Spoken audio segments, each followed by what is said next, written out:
HPLC Lab Course Instrument Introduction. This video is for internal use only, for example for teaching the learning content. Passing on or distribution in any form is prohibited and is reserved only for the owner of this video. The HPLC contains a tub with solvent bottles, that's the mobile phase, a degauser that prevents air bubbles to get into the instrument, a pump that pumps the mobile phase through the instrument, an automatic sample system where the samples are injected into the instrument, a column oven where the columns can be heated at a defined temperature, and at least a diode array detector that records the absorbance wavelengths of the analytes. Now we go through it module by module to take a closer look. In the tub with the solvents there are 4 solvents, which are each pumped through the channels A, B, C, D.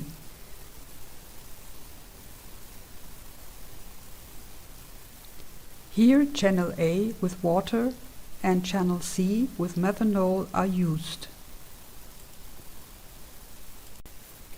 The tubes are marked accordingly. This should correspond to the designation in the software. The degauser ensures that any small air bubbles are removed from the tubes as they could interfere with the chromatographic processes. The pump ensures a defined flow rate, here 1 milliliter per minute, and a defined composition, here 35% of water and 65% of methanol, of the mobile phase. Below, the automatic sample system is located, in which the samples to be measured are placed on a defined vial position and a needle injects a defined volume of the sample into the system, here 10 microliters. Here you can see such sample vials which are closed with a lid containing a septum which can be pierced by the needle to take the sample, to be seen later in part 3 of the lab course.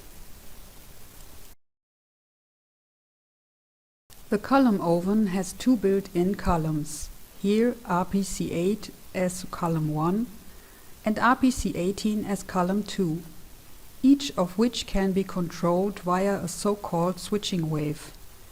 In addition, the columns can be heated up to 45 degrees at a defined temperature, which can have chromatographic advantages.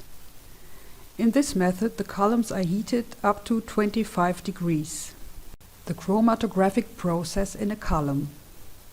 To illustrate the chromatographic separation process in the column, simple separation processes are first discussed. Here is the simplest form of chromatography on paper. A hole is cut in the middle of a filter paper, in this case the stationary phase, and a second filter paper rolled up is placed in it. Around the hole of the first filter paper a ring of color, for example a felt tip pen, is painted. Now a beaker filled with a solvent, mobile phase, is placed underneath so that the rolled filter paper is put into the solution. The mobile phase is now moved from the rolled filter paper to the paper lying on top of it, transports the dye and ensures that a separation of the color components of the felt tip pen on the surface of the stationary phase. If the process is transferred to simple column chromatography, the following process is obtained. The dye is placed on a column packed with silica gel and the solvent is added to the column from above. The solvent, that means the mobile phase, transports the dye through the stationary phase and depending on the affinity of the dye components to the stationary phase, a separation of the components is obtained. These processes are easy to transfer to the stationary phase in a separation column of HPLC, except that the processes are not visible from the outside. Furthermore, the components should not remain on the column, but should be resolved from the mobile phase back out of the stationary phase, so that the components of a sample reach the detector one by one and are displayed as separate peaks in a chromatogram, as shown in the illustration here. Stationary phases. At the beginning of HPLC, mainly silica gel columns were available, as they were known from the simple column chromatography. Silica gel is a polar stationary phase, which is able to separate polar analytes. The mobile phase has to be nonpolar to have minimal interactions with a stationary phase. This is called normal phase chromatography, but this is very limited with regard to the analytes to be separated.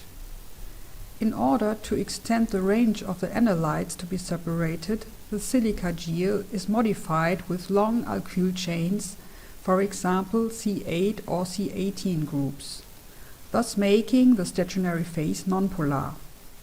The mobile phase must be here polar. This is called reversed phase chromatography. This is used in our lab course to separate the nonpolar parabenes from each other. In addition, there are a large number of modified stationary phases for special applications, but RPC8 and RPC18 phases are the most common. So, what does that mean for our measurement? A nonpolar stationary phase is used, which means that the affinity to the stationary phase increases the more nonpolar a component of a sample is. In other words, the more nonpolar a component or analyte is, the longer it remains on the nonpolar stationary phase. Therefore, the higher the retention time of the analyte is. Here you can see the used column boxes with the manufacturer's name of Zorbax Eclipse, the column dimensions with 150 mm in the length and 4.6 mm in the inner diameter, and the particle size of the stationary phase with 5 micrometer. Back to the HPLC instrument. The last module here is the diode array detector. This is nothing else than a UV-vis detector, but it can detect the whole wavelength range from 190 to 800 nanometers. Here you can see the built-in UV and vis lamps. How it works. A light source, a UV or vis lamp, emits light in the corresponding wavelength range. That means the UV lamp 190 to 400 nanometers and the vis lamp 400 to 800 nanometers. This light shines through a so-called flow cell, through which the sample and the mobile phase flow. Thereby certain wavelength ranges are absorbed by the analytes. In a downstream prism, these wavelength ranges are split up so that the array can register which wavelength is how intensive. And the signal is displayed reciprocally as a peak. This means that the stronger a wavelength is absorbed by an analyte, the stronger the signal is in the chromatogram. The prerequisite for working with this detector is that the analytes absorb UV or vis light. Otherwise, no signal is obtained. In order to be able to absorb light, analytes have to be so-called UV-vis light absorbers, chromophoric groups.